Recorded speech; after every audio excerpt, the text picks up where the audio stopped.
I will break into two types of players. One is you own the brand.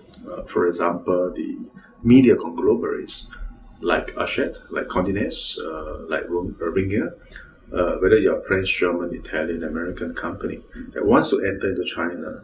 So what do you own? You own brands. So you go into China, you find Chinese partners, and you do some collaboration because of the regulatory framework. So that's the first group. Now the other group will be people like us who do not own the brand. So you go into the market, you borrow Western brands in the form of licensing, and then you do collaboration with the state-owned publishers, and that's the other group. So I think the first group or the second group, at the end of the day, find a right Chinese partner. That's very important because of the difference in sometimes the cultural gap. Secondly, your brand must at least be in the leadership position in your home country. Otherwise, why should people license your brand? Why should people work with you? So I think these are some of the fundamentals. And of course, thirdly and finally, you got to have a strong heart operating the media business in China, because it's one of the most challenging market in the world, yet it's also one of the most promising market in the world.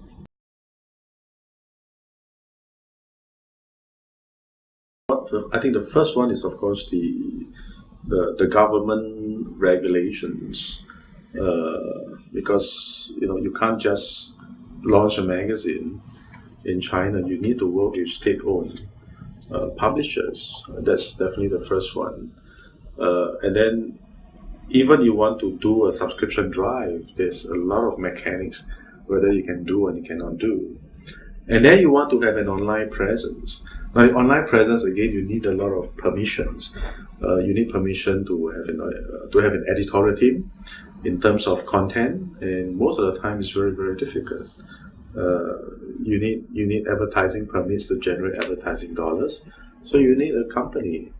And then you want to drive circulation. You need another company to drive circulation. So I think these are just some examples of assembling a team. And of course, the talent pool. If you want to do the international publishing, the way international publishing companies operate, then you need to train a talent pool. So that's again another process. So you put all these things together, I think it's challenging.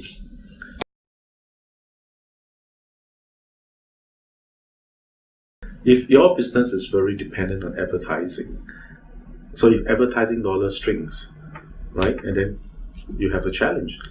But if your model is not dependent on advertising only, then your risk is mitigated. So I think in that aspect, it really depends on whether you're a women's magazine or a geography magazine or a business magazine, and whether your magazine can derive revenue models apart from your traditional revenue streams. I think for some of our brands, I think 3 years ago we already started developing, having the online revenue model. People can actually buy the articles. For example, Harvard Business Review, they can buy articles online. We have worked with deals with telecommunication companies where they can download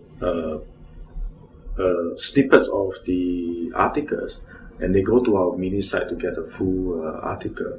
That is paid by, of course, the mobile companies. We have business forums, events that generate quite successful income. So you put all these things together, so we have really not really purely dependent on advertising.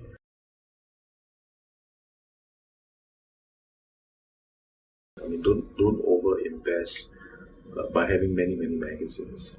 Be very selective. Enter a community that you want to serve, and then invest in real content, because people at the end of the day, why should they pay for content if they are no good? Because there's a lot of free ones around. So I think if you follow these fundamentals, you'll be okay.